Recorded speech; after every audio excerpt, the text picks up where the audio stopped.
Because it's kind of like going to the Gables versus like, I don't know, a Gringy part of South Beach. Um, all right. So, oh, we are live, Peter. We are live Oh, we're on live. YouTube. We went straight into it. It just launched us in. All right. Happy Uh, Friday, everybody. Happy Friday. Happy Friday to you, Peter. What's going on? I see you got your Well, Marlins swag. Does that mean the Marlins are good this year? well, no, it means I got it on clearance. So they discounted. It should have been $60. I got it for 23. So I'm very happy with that. Oh, But so I but, I, so but I've Yeah, I've dressed down because I'm doing some research. I've been out in the field going back and forth, back and forth. So I didn't necessarily want to put on the white. The white is when I'm working. Everything else is typically when I'm wandering around. So I needed something presentable. I'm not really sweaty, but I'm going to be. So, with all the walking it outside you wearing black in June over here? It's like 100 well, degrees this in the is something. shade. It's something kind of, it's kind of, it's a real thin cloth. It's, blah blah blah, whatever the Oh, terms it's are. it's It's not athletic fit. Patagonia, but yeah. It's nice and loose. Plus, you don't want to see below because it's all sweaty and stuff. Well, Peter, you sent me. There's breaking news. Ron Yes. DeSantis has signed the. I guess the headlines are calling it the condo relief bill. Condo relief bill, yeah, basically make it real simple, and I haven't really drilled down into the so I haven't drilled down into it yet. Next Friday we can really kind of get into it. I'm going to roll up the sleeves, go through line by line, and look at all the legislation. But here's sort of the takeaway. The takeaway is, let me give you a real quick recap. In June of 2021, Surfside collapses, 98 people die, $1 billion settlement is paid out. Insurance companies don't like that. Legislatures don't like that. Residents don't like that. So they make a bunch of changes. And all these changes basically result in more a thorough due diligence of condo towers and setting up timelines where you have to check every 10 years. And then at the year 30 mark, which some would say is the halfway mark of the lifespan of a building. And that's something we can get into later. That's kind of based on what they do in Hong Kong. Hong Kong, they have a shelf life of 60 years. So 30-year mark, you do a real deep dive. And every 10 years thereafter, you have to do these studies to ensure that everybody's safe, but more importantly, for the insurance companies to ensure that if they're insuring a company, or excuse me, a condo association, the thing's not going to collapse and they don't have to pay $1 billion out. So everybody kind of wants vision, they want visibility, they want to know what's going on. So as a result of this, the state of Florida, as part of their legislation as of last year, you had to start to collect on all new budgets in 2025. You had to The start to reserves, collect reserves. right? Yep. And these reserves are what jacked up maintenance fees. They jacked up or put in place hefty special assessments. And then insurance companies, because of this, as well as all the hurricanes that we've had on the west coast of Florida, and possibly the ones we're going to have this year, it all kind of came together and it took maintenance fees, generally speaking, from, let's call it, $1 a foot to north of $1.50 a foot on some of these older ones. This is just ballpark. And to give you context on the special assessment, from what we've seen, and this is anecdotal thus far, what we've seen is if you're in a building 3 stories or lower, you're looking at $25,000 special assessment. If you are effectively 4 stories, so let's call it 14 stories, you're looking at $50,000 to $75,000 special assessment. And then north of Wow. 14 stories, you're looking at $100,000 a door. So what that means one of two things. If you own a condo, one of these older ones, you're looking at $100,000 price depreciation overnight because of special assessment.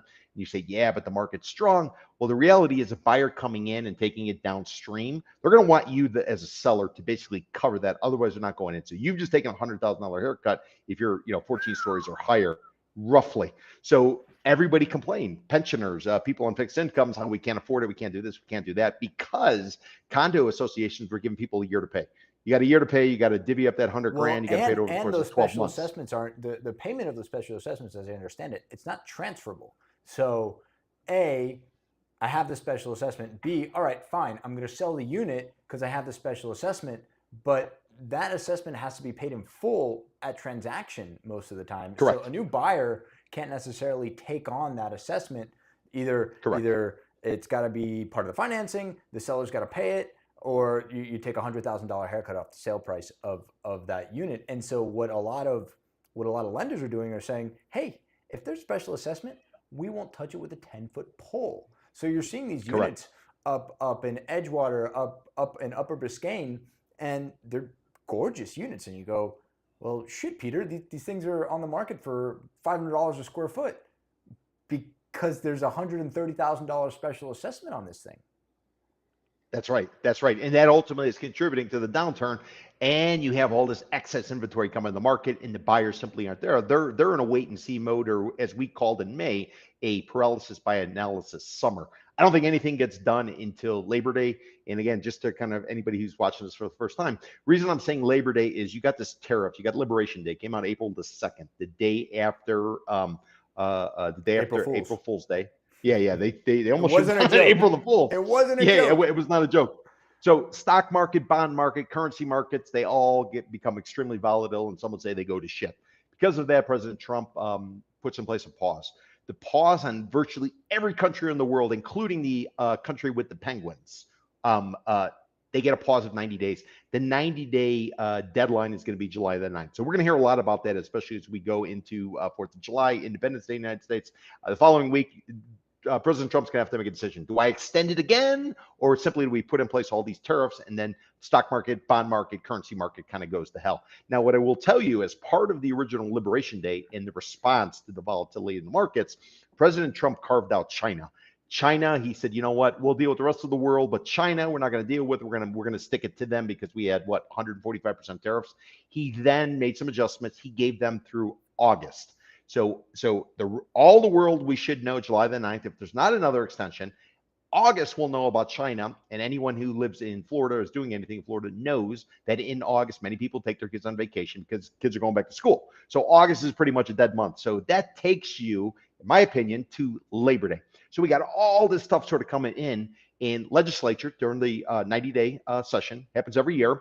They put in place some changes, generally speaking, because I haven't drilled into it yet. But their changes basically will allow these condo associations, these older buildings, They're going to especially, kick the can they're for going to another give two them an years. extra. They're kicking the can for 2 years, and they're giving them the ability, instead of paying special assessments, simply get your hands on a lack of a better word, a credit line. So when stuff comes up, you simply borrow against it. So lenders are loving this because the money is secured by the association. Not per unit, but by the association and the right to collect money. So in theory, if an association takes out a loan, they stop paying. The bank has the right to basically pull a coup d'etat, my words, not theirs, eliminate the board members, put in place a new set of board members, and immediately jack up maintenance fees, and or more likely, take that debt, sell it to private equity or hedge fund, let them become the bad guys and come in there So and they're basically going to clean house. they're effectively going to securitize Correct. special assessments. Well, but it's secured by the right, not by the unit. So every individual unit Right, owner, they're the not going to whole get a lien building. against them. The whole association, that right to collect maintenance fees is what it's secured against. And that's why you would pull the coup d'etat. You knock everybody off on the board, and you would lobby to put in your own people because now you have control. Basically, it's an austerity measure. Think of it like Greece. You know how every 5 years Greece runs into some problems, and the IMF has to Right. step up, and the EU has to step up and give them cash, and they make them do all these types of things, and everybody protests. Think of it like that. These are all going to be like mini countries of Greece dealing with this problem. So that is the significance of not president. He wanted to be president, Governor Florida Governor Ron DeSantis, and providing an extra 2 years. Basically, they're kicking a can, and what we think would take until 2031, 3-1 to clean up, we're now going to add 2 years to that. So we don't think we're out of this cliff scenario until 2033. Generally speaking, some will push back and say, you're Chicken Little, it's this and that, blah, blah, blah, blah. Let me just give you a real quick overview, just kind of keep it real simple. So right now, everybody's getting squeezed on maintenance fees. Nobody wants to buy an old condo. They got an extra 2 years. They can take out a loan. You do all this type of stuff. Inevitably, I think this is going to be like the HOPE program that President Obama put in place during the Great Recession. Gave people extra time; they could go into forbearance on their debt and then try to work things out. What we found is a lot of those people who got this extension under HOPE, which is a program from President Obama, they end up losing the properties out anyways, or they lost or they Well, sold them. I the federal think that's government what's going has to a lot happen of here. these programs, and they're still going on. I mean, there's a Correct. COVID program, there's an FHA program going on right now that allows you to effectively go. I think it's up to 3 years behind on your payments for your property, and they'll pick up the bill. And while they're picking up the bill, on paper, the mortgage isn't shown up as delinquent. Correct. Well, Because because I mean, no, if but I mean, Fannie's hoping that the last thing they want is to carve out cash from what they could be lending and put in a reserve account. No, yeah, of course. And so what's I mean, and we can talk about this more in detail last week because I only really dug into this morning, and I want to get a lot more information on it. But Yep. if you look at the amount of properties nationally that are in one of these government subsidy programs, the amount of mortgages that are part of one that are getting, I wouldn't say forgiven, but they're getting assisted by these federal programs, it almost looks like the amount of delinquencies that were going on in 2008, but they're not delinquent because the lenders are getting paid. They're just getting paid, but they're getting subsidized by the government. It's like the corn farmers. No, So you're 100% correct. This is history repeating itself. It's got a different name, it's got different spices it's got in different it, but at the end of the day, acronyms, right? it's the same type of thing. So going back to my 2033, hear me out on this. So what happens is all these condos are in trouble. People need to spend the money to fix them and or get them terminated and or pay them off, whatever you want to do. That's realistically going to take a year or two to make a decision. Do I terminate? Do I do this? Do that? Okay, so let's just say let's fast forward a year. We get into 2026. We get into Q4 of 2026 or so. Then we start to see these terminations. We see the sellouts. We do a variety of different things. So the group coming in and buying it, what they're probably going to do is they're probably going to rent it out and or they're going to immediately go to try to get approval to build. Now, when they're going forward to build, let's add another year to it. That takes us 2027. Once they know what they can actually build, they're going to go ahead and they're going to hire pretty people. I would not be included. Daniel, you'll probably be in the list. They hire the pretty people. They invite everybody. They give them free booze, free food. They have these pretty people This is make the every last individual piece of buyer. waterfront real estate. They make you feel special. You're going to get this lifestyle. So what you do is you sign on the dotted line. When you sign on the dotted line, you have to put up deposits, and you end up putting up deposits along the way based on certain milestones. We break ground, we hit certain floor, yada yada yada, and then you got to construct it. 3 years to construct. So if you just do some real quick math, you probably we thought you were looking at 2031 till you come out on the other side, and the other side is going to be glorious. We're going to understand every single building. We're going to know the quality. We're going to be able to rate the associations based on how they're operating. We're going to have lenders who provided loans, and therefore there's going to be some sort of due diligence involved. It's going to be fantastic.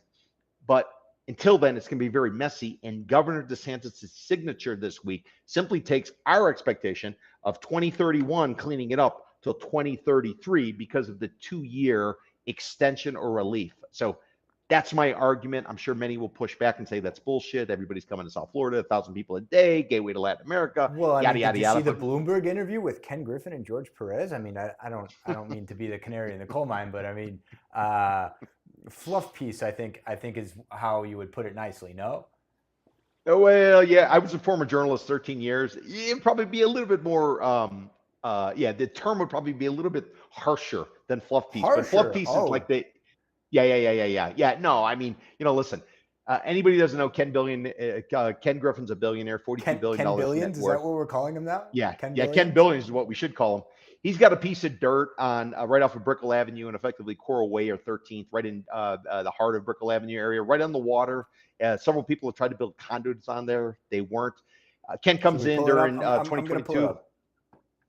Yep.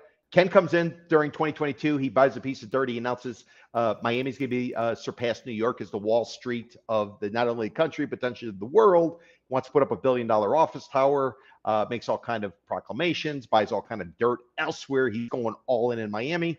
And based on his schedule, he's got to break ground in effectively between July and September coming up. So Q3. Like right I now. came out earlier this summer and I said, there's no way in hell he's doing it because you got everything with Liberation Day. You got the uncertainty and the concerns about stagflation. You have recession fears. You have tariff costs. How much is it going to cost to build this damn thing? I said, there's no way in hell he's doing it. And everybody in Miami is like, oh, it's Ken Billions, i.e. Ken Griffin. He can do whatever he wants. He's We got more should money coin than this Ken God. Billions. I know you didn't mean to 10 say it, but billions. Ken Billions. How is nobody saying this yet? And to your point, Daniel, what he does is he goes on Bloomberg. Bloomberg comes down. They fly people in. Miami's going to, replace New York and all this type of stuff. And this piece, I mean, you want to talk about bending the knee. They bent the knee. To me, it seemed like Ken Billions or Griffin was actually out there trying to solicit tenants for his $1 billion office tower because it really seemed like, and I'm not going to say he was begging, but it seemed like he was really, if anything, they ought to be coming to him and say, Ken, listen, we want to be in your $1 billion office tower. You shouldn't have to go out there and and basically tell people how great it's going to be. People should chase the deal. You shouldn't be chasing the deal, is what I would argue. So that to me is another telltale sign. But He does not put a Ken shovel in the Billions has ground in got Q3. Ken Billions has got billions. I mean, he can say Q3. He can say Q3 next year. What does it matter? What's the carry cost on this thing? Well, yeah, the carry. Yeah, what was he in for? 200, north of $200 million for the North dirt. of 300. I think the full assemblage cost him something like $380 million. Okay, so there you go. Well, yeah, but you're going to get appreciation. Everything's going up. 1,000 people a day are coming to Florida, Yeah, I Gateway, mean, Latin America. he could It'll just be bail worth a like billion by the time he puts a shovel in the ground. The dirt. what were Genting's gains on all that land they bought at your former employer's site? Well, they still haven't sold it. Oh, that's right. They haven't sold it, but they sold a lot. They haven't They sold it. did sell a lot. No, Well, David, that was the big one that they wanted to sell. There were rumors that somebody was in there for 1.2 billion. yeah, David Martin. It was reported from Terra. He supposedly had a contract to buy it north of $1 billion. The former parking lots, as well as where the Miami Herald stood. It was about a 5-story building. They had printing presses on the bottom. Then you had the administrative. Then you had all the editorial. And the owner, McClatchy, at the time, they said, "There's no reason we should have journalists with this great view. Let's dump this dirt." And ultimately, it turned out McClatchy didn't know what the hell they were doing. You want to talk about worst timing? Lo and behold, Genting takes it off their hands, and Genting sits on it during the Great Recession. We're trying to get the Sat on it economy going. They're for a talking about a decade, casino. waiting for some governor, some legislature to vote in casino rights in Florida, which isn't going to Never happen. Thank you, came. cruise ships and Disney. All right, so let's think about the scenario. Out of towner comes in with big money. They buy into 1,000 people a day coming to Florida and the gateway of Latin America, the next emerging city. They buy in. Lo and behold, they get their asses handed to them. They still haven't built anything. They've overpaid on the dirt, and they're almost waiting for the market to catch up to what they paid for the dirt. Does that sound sort of similar to Ken Billions? Paid way too much for the land. Way too much for the land. And you make your money on the buy, not on the sell, is what I would argue. So, anyways, Ken Griffin goes on Bloomberg. You send me the piece because I came out saying, he's never going to put a shovel in the ground in Q3. And I still am adamant he's not going to. It's not happening in Q3. No way. Maybe Q4. But then I'm right. So if a shovel does not go on the ground by September the 30th, then I would say my prediction would be accurate. I mean, Q3 starts like tomorrow. It's right around the corner. But you It's got right there. Liberation Day. Nothing's happening till September. And look at our You- tourist numbers. Look at the aviation numbers coming in, and I'm waiting for the final release. But Miami International Airport, they're experiencing a decrease in international flights. They were experiencing it in March, and I look virtually every day to see if they're going to release the April numbers, which is right after Liberation Day. They still haven't released them thus far that I'm aware of, and I'm not sure Well, that they will because it's going to show that you got a decrease. you know what is happening though, and we're out of time on DeSantis' condo bill, but I did see in the Herald this week the first, hopefully, maybe, possibly, of many proposed live local acts broke ground down South Dixie. And live local act, it's generally speaking, anybody who doesn't know what it is, the state is trying to jumpstart more, let's call it workforce housing, not official definition, but something that basically the normal type of person can utilize. And in order to do this, the state has incentivized developers. Listen, you buy a piece of dirt, as long as you allocate 40% of the units towards people in a certain economic group. I'm talking like firefighters and cops and people working at Best Buy. They're gonna, as long as they can go ahead and live in there, the rest of it you can go over the top, and you can go to the highest height, or you can go as tall as any building within a 1 mile radius within the jurisdiction, Well, and what's that interesting basically overrides local jurisdiction. What's interesting to me about live local projects, and this one in particular, because I went on Google Street View, and still in Google Street View, you don't have the dirt, you have what was there before, and it was a self-storage facility, which historically self-storage facilities have been wildly profitable and wildly attractive for developers. So to knock down a self-storage facility, which cash flow business, heavy cash flow, nice, awesome, we love it, and say, I don't need that. I'm going to build workforce housing. So where are we? And I'm not a developer. I'm not an affordable housing developer, especially. But who? And let's just be clear: workforce housing and affordable housing are two different sectors, right? You have affordable housing, which largely is subsidized by Section 8 federal, and then the workforce housing, well, it's this live local thing that we've just invented, really, because there is an affordability crisis happening in South Florida. But if you are an affordable housing developer today, if you work for Related Urban, right? If you work for Related Urban, this is the question that I want answered: is are are you still looking at affordable housing projects, or are the benefits of live local so great and so awesome that it just torpedoes any other business model? It torpedoes a self-storage business model. Why would I build self-storage here? I can do a live local project. So you're going to have all of these verticals where there are still needs, like affordable housing, Section 8. You do need Section 8 housing, but if it's not attractive enough for developers, they're not going to build it. That's a great point. I haven't given that type of thought, but I mean, listen, what you're saying makes a lot of sense. But if you take the other side of the trade, if you play supply demand, how much more supply are we going to get? And I I always mean, we argue need a let the ton of supply of affordable housing. I mean, and we were talking about this a little bit last week. And you know what? I can pull that up on the old Google Maps again. Is Raining Cats' Sears site? That site was worth probably a third. Well, Thomas Regalaro, our county tax appraiser, they have that site where the Sears is assessed at 31 million. We know that's just a tax assessed value, right? But he just put it on the market for $100 million. Why? Because he got the entitlement to build over 1,000 units there, 40% of which have to be live local. So if you go from a seemingly $30 million lot to a $100 million lot, why? If even if you're not a developer, you're just a landholder, you're Ken Billions and you're just holding land, you're Genting, you're just holding Yep. land. Why not just buy the land because you got the money, get it entitled for live local, and then multiply it on the market? If you can pay the carry costs, why not? Listen, I can't argue with you. I cannot argue with you. But what I can argue is that we have way too many units in the hands of fewer people. And as market conditions start to change, watch for some of these people who have concentrations of condos to start to release them into the market. I mean, I'm not talking the Invitation Homes of the world, which are located out west and they bought a bunch of single family homes.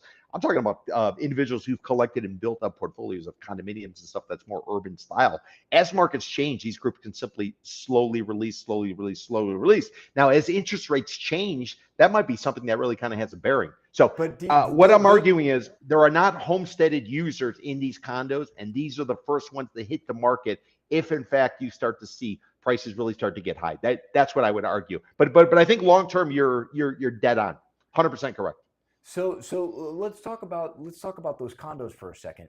So those pied à terre foreign investor renters, or actually, as we're foreign investor landlords, as we were talking about it, a lot of them aren't foreign investors anymore. Only 10% in 2024 were foreign investors versus the peak of 2018. It was 50% of condos were bought by foreign buyers. So as the environment changes and all of a sudden they can't get the rents that fit their economic model, they're going to start releasing these onto the market. But the buyers for these aren't the people renting these workforce housing units, because these workforce housing units, these are people making $90,000 a year. They're not going to be buying. They don't have the savings to buy a mid six figure, high six figure condominium, which is what a lot of these things would go on the market for, right? I mean, especially with these interest rates. So And this who's is what going to take buy these? Well, I'll tell you who's going to buy them. This is what takes me back to my call in January of a 40% price drop from the peak of the pandemic years. There's these numbers are not justifiable. We're going to see a pullback. We're going to see a dramatic pullback, and I don't think it's limited only to Tri-County, South Florida area. I think this potentially could be nationwide. I don't know what the nationwide drop is going to be, but I'm very confident that South Florida is looking at a significant price drop going forward for all of the reasons that you're mentioning, Daniel. So I want to jump ahead because we have a lot of, I'm calling it termination talk because it seems to be such a common theme in the pod. But you sent me an article that Mass Capital just purchased or has been purchasing for the last 10 years, but they have announced that they plan to terminate a building on South Bayshore. And Mass is no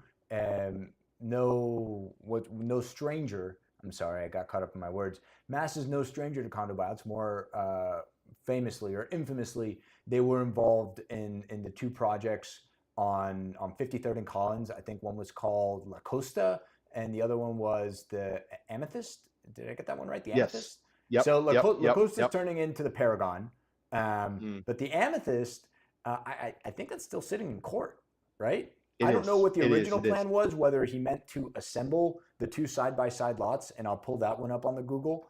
Does that age me? Does that age me that I said the Google? Um, The Google. That's like the the Google, Facebook. the Google, the Facebook. But I do think it's worth talking about because these guys. Well, no, that's BH and Mass. Well, yeah, BH and Mass are purchasing this Grove one, but La Costa, that's a really interesting spot, right? Because Mast, yes, they've announced that they want to purchase 2545 South Bay Shore. They want to terminate it. I think they first came in somewhere around 240,000, and the range is somewhere between 240,000 and 700,000 and change for all those units. And the amount that they spent was just around 20 million. That's what the sources are saying. But La Costa, because it's on the beach, because it's on the sand, and remember, all up and down the sand here, we're seeing redevelopments and new developments. I'm talking about the Four Seasons. I'm talking about way up there in Surfside, Bal Harbor. You're seeing things pre-construction are going for $5,000 a square foot, right? And that's why a guy like the CEO of Mass can come in here and buy La Costa for $100 million, knock the thing down, build 180 some odd units, and still make a boatload of money. The Grove is cool, well, because the Grove is cool, but that site on South Bayshore isn't on a beach. And aviation. I think it's on aviation, and It's no, it's right across from. it's squeezed between Tiger Tail and South Bayshore. Yeah, but what's the street that goes north south? Oh, it's aviation. It's aviation. And so Aviation. Yeah. Yeah. it's right next to it's right off of aviation. Are you seeing my Yeah. So screen? basically, it's by across from Monty's. Yeah, it's across from It's right Monty's. across the It's street from across from Monty's. Monty's. Yeah, and yep, and then and as you go towards the Grove, you get into excuse me, you go towards Berkeley, you get into Peacock Park. Just to kind of give you context, it is a great. It's a great It's a location, great an spot. absolutely And fantastic so location. just think about this. So he buys La Costa for 100 some odd million dollars. I Yep. think the blend on the buyout was like $1 million a unit. It was something wild. So the blend here, call it $500,000 a unit, but he's going to be able to build something very expensive. Maybe not $5,000 a square foot, but heck, the Four Seasons just down the street here on 27th, I think their blend is already at like $2,500 a square foot, right? In the old and the old Kaufman Ross building. Mm. So you can be in the Grove as a developer. You don't have to come out of pocket. You don't have to borrow that much money. You can borrow 20, 25, 30 million dollars as we see happening, and then you can still probably get $2,000, $2,500 a square foot. Mm. I mean, that seems like, well, it just seems like good math. Well, it seems like good math till it's not. Well, And the reason I would say this is Mass Capital got down here coming out of the Great Recession. Their first project to really kind of put them on the board, in terms of my opinion, was going to be the surf club up where what is it? It's a Four Seasons Surf Club, I think. Thomas yeah, it's a Keller, Four Seasons. the yeah. So that's the first one they put on there. So they've only seen up. Now BH, I don't know if this is the same BH as BH3. BH are the guys redoing Fisher Island. They're doing the residences on Fisher Island. Okay, they also the one that bought the Trump International or Trump Hollywood, which was they bought it in distress when Donald Trump's project went belly up, and he had to dump it at a significant discount to an out of towner or to somebody who wasn't him. Is that the same one? Because that was BH3. They did That's a that. history I'm not as familiar with. You're the Yeah. condo historian. Yeah. So there was a BH3. I actually I testified in a lawsuit for disclosure on behalf of Williams Island related to something related to BH3, just for what it's out there. So I don't know if this is BH or BH. I don't know what the difference is, but generally speaking, the argument I'm making is this money is only seen upside. I would Well, take the other side of the trade, saying I want to bet on somebody who's seen downside, and who I saw downside was Russell Gelbert of Crescent Heights, and he recently sold his headquarters building right on $42 Biscayne million, Boulevard right? between 22nd and 23rd, according to the Real Deal. So if Russell is selling, I'm gonna bet the jockey. I'm not gonna bet the horse that looks really good. I want somebody who can get it over the finish line. And if Russell's dumping dirt on Biscayne, where he's got a ton of stuff going on, why not just sit on it? Why not? Well, So that to me is the tell. And these I guys, I'm not confident that they've been through a downturn locally. Now, don't get me wrong, they got the firepower, but I would bet somebody with battle scars who's been through a downturn versus somebody who's only been unicorns and rainbows. unconfirmed, but I heard something from a broker this morning that Viceroy Aventura, which is a BH Group building, just got canceled. Ooh, Yeah. yeah, I would definitely attribute that to somebody because somebody's gonna go bed shit. There's But rumors on the street. it's an unconfirmed rumor, but that's just word on the street, as they say, the mean streets of Brickell. Listen, if you want to talk about word on the street, I did my tour 2 weeks ago, Brickell Avenue area. We wandered around, and we saw the Viceroy residence, and hotel or something. I would tell you that was supposed to be a Baccarat. Remember, Baccarat was going to be like at the time when they first announced it, there were going to be three of them. Now there's only one Baccarat, and now you got a Viceroy, which they dug out of the remnants of the Great Recession. Viceroy is what the West Tower was of Icon Brickell, and then the Right. group came in, bought it in deep discount, put a W flag on it, has been running it, and now suddenly we're bringing back the Viceroy. And even too, I would digging into the archives, the Maria, the Maria out on South Beach. What is It's that? right there on South Point Drive. It's across from it's right by Murano at Portofino, right by Portofino Oh, Tower, by the right by Apogee. Smith and Walensky.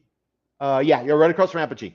That was supposed to be a Viceroy as well. And when the whole thing went sideways, they kind of, that name kind of disappeared. And now to see the Viceroy brand brought back, almost seems like a personal type of situation. Why would you bring back something that, back in the day, had, it never got over the finish line unless you're banking on the fact there's too many newbies in town and they simply don't understand, what some of the remnants are from back then. So I would just throw that out there. But I would bet the jockey, and I would bet on groups that have been through a downturn locally, over somebody who's coming in. And by the way, if you are Mass Capital and you went ahead and you closed on all this type of stuff, why would you want to do anything right now? What would be your expectation? You got Park Grove, you have all the towers, Daniel, about. You got what Ellen Morris is doing, in terms of new product.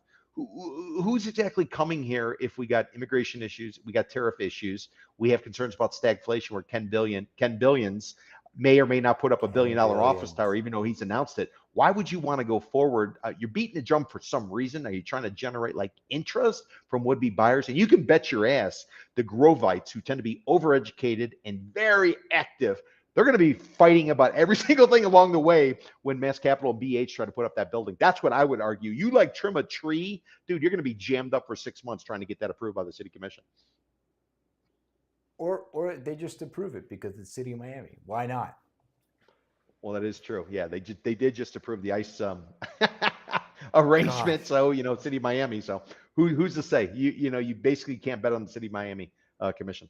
So do you remember? And this is ongoing, and I'm quite sure sales at the Addition are still going, but the Addition is supposed to go up where a building called Biscayne 21 is. You Yep. familiar with that whole saga with Two Roads Development? And they bought all these units, and then they amended the condo deck because, well, they said they could amend it, and so they went from 100% unanimous buyout building to an 80% buyout building. So the remaining holdouts sued the development company. This is still Yep. going. Lost the first round and then won in appeals. Yep. And basically the project's been sitting there dormant for years now. And I would argue that was part of the language that was put in Vicky Lopez's bill, the House Bill 913 that was dealing with the condo laws, because they had language in there from what I read where they could basically kill the no vote. There's like a no vote. I call it a veto vote, where basically if there's a no, you have to sit on the sidelines for 2 years. You can't move to terminate. Oh, So that really? project. So there's a 2 year cool off period. Yeah, 2 year. Yeah. Once it So fails, they once it they're fails. they're Now paying they're paying their hard money lender and their taxes and their carry this whole time. That's a big risk to take as a developer. Well, every condo declaration is going to vary. There's going to be other things, but if you look at the bill that was originally proposed back when the legislative session began, it included that. I did a piece talking about how if you eliminate this, it's basically going to make it much easier for developers. So again, I haven't gotten into the final bill that Governor DeSantis just signed. That's going to be one of the areas I focus on. Is that in the final language, or did they nix that out? Because if they nix it out, that's pro unit owner. But if it's in, it's pro developer. So that's the type of legislation. It might not have passed this year, and I don't know if it has or hasn't, but you can bet it will resurface again because this is creating an obstacle for terminations. Well, yeah, fuck. Well, talk. Speaking about terminations, I want to do a thought experiment with you, and you actually Okay. sent me an article, also breaking that Alan Morris and that whole contingent, they just got approved for a big live local project in the health district. For those of you watching who don't know, the health district is that giant district near downtown, near the courthouse, um, right there on the river. Well, shit, we're on Google Maps. Why don't I just pull it up here? Yep. Um, It's on the north bank of the river. The entry point is like 12th Avenue, generally speaking. It's and it, immediately and it's north and of it's and it's Marlins right Park. now dissected by Yep. intersected by this overpass, which is all part of the sexy Medusa signature bridge project. That's where the initial, this bridge is going to be so freaking tall they have to start the ramp back by like 17th Avenue where Marlins ballpark is. I mean, so this whole thing that goes over the the river, and then it goes all the way, shit, to the 395. I mean, it's Yep. going to be massive. But the project that Peter told me, the project that we're talking about, I think it's called the Aurelon. Let's see. Um, I pulled it up here. Where is it? There we go. The Aria, the Aria by Yes. Alan Morris at Highland Park. So this is interesting because and I'm quite familiar with another project going up there. It's a condo project called River District 14. That's really attractive because in this health district, as I understand it, there's really not that many hotels, Airbnbs. So if you are going to get a procedure done and you're coming in from out of town and you're getting it done at the health campus, like there's really not that many places to stay. There's well, clearly a lack of affordable housing for, not affordable housing, sorry, workforce housing for the folks who are working the frontline jobs in the Health District. I'm talking nurses, I'm talking EMTs, and that's why this project, hopefully one of many, is so important. And I know Alan Morris has been working very hard trying to get this passed. The renderings look great. Well, all renderings look great, but I think this is one small piece of a much larger plan for the Health District. I mean, University of Miami Miller School of Medicine, it's one of the best in the country, isn't it? I don't know. Maybe I'm making that up, but Especially for the eye, the Baskin Palmer. right. Yeah. So Yeah. so, Yeah. but if you've driven through there, if you've ever gone to the doctor there, if you've ever had any sort of medical experience there, it's not particularly pleasant and it's not pretty. It's gritty. It's as gritty It's as it it's comes. I mean, super understand what's freaking there. gritty. You used to have Cedars, okay? They got bought out, and then you used to have Jackson. Jackson's basically the public hospital. So University of Miami comes in there, they put in some big cash, they do a variety of different things. All the prices go up. That being said, you got two subway stops right there. One is for Civic Center, and the other one I think is called Culmer Place. That's going to be on the Culmer. That's on the south bank of the. No, it's on the north bank of the river. It's But on the the way the north bank of the river, river, but it's south of the yeah, highway. the way it meanders, yeah. So basically, you got these subways there. You have these employers. Keep in mind, you also have the courthouse. You have the what is it? Well, I've gone to ticket court Criminal there. I've gone courthouse. to no, I've Yeah, gone to I had for tints on my tickets, car. parking tickets and Yeah, stuff. parking tickets. Yep. Yeah. Yeah. So that area, but you also got a criminal aspect because in terms of local, because of that area over there, we used to call it the bail bondsman district. You had all these freaking one-story bail bondsman places, old ass houses. These guys would be open 24/7. If anybody needed to get bonded out, this is where you went. So that's what it used to be. Then you get some, and then immediately to the west of it, you got effectively Little Santo Domingo. You have real high concentration of the Dominicans, great restaurants and this and that. So Well, all that's that's kind of right that's around there. and then just to the north of there, remember you have the next Wynwood, which is Alapata. You know, Alapata, you exactly. got the Rubels put their place there. I think George Yep, Perez yep, put his yep, private yep. collection there. It's this warehouse district that has very slowly started to make its way. I don't even think it's anywhere close, which is unfortunate because it's serviced by your favorite piece of infrastructure in Miami. It's serviced by the Metro Rail. You can get to It is. Alapata via the Metro Rail. You Yep. can board it, you can have lunch at Flanagan's, and you can be at the Rubel collection in what, 25 minutes by Oh, train? not even that long. It depends if it's during the day. During the day, the train runs every 3 to 5 minutes. At night, after 8 o'clock, every 45 minutes. Doesn't make any sense. I wrote like the government people. I'm like, dude, why do you got every 3 to 5 minutes during the day and then at night every 45 minutes after 8 o'clock?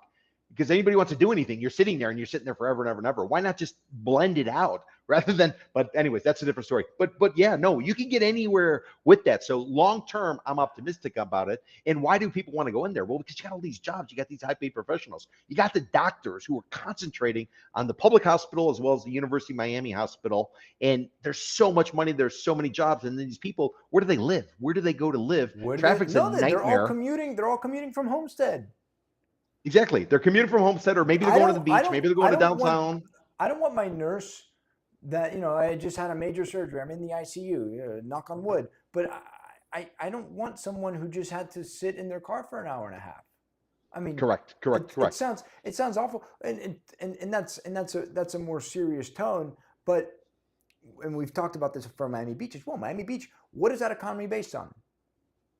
Tourism. Bartenders, tourism. So you have the Yo, you Faena, got a which little porn in there. There's probably a little yeah, porn in yeah, there. yeah, Given the yeah. fact it's Miami, South But Florida, they're not commuting you from definitely got Homestead. OnlyFan. They make the big bucks. But a bartender, I think gone are the days where you could split a $2,000 a month one bedroom in a den on Miami Beach and be a bartender. Those aren't there anymore. Yep, So yep, where are they yep. coming in? Where are they coming in from? They're coming in from down south. So you're telling me that the five diamond, 5-star, whatever they want to call it, Faena Resort, that the service workers there are going to be in a particularly awesome mood because they just had to sit on a bus for a couple hours every day? That's not sustainable. You know, you're 100% right. But what I will tell you around this Jackson Hospital area, there's a runway. There's a huge. I mean, the long term is going to be great. The problem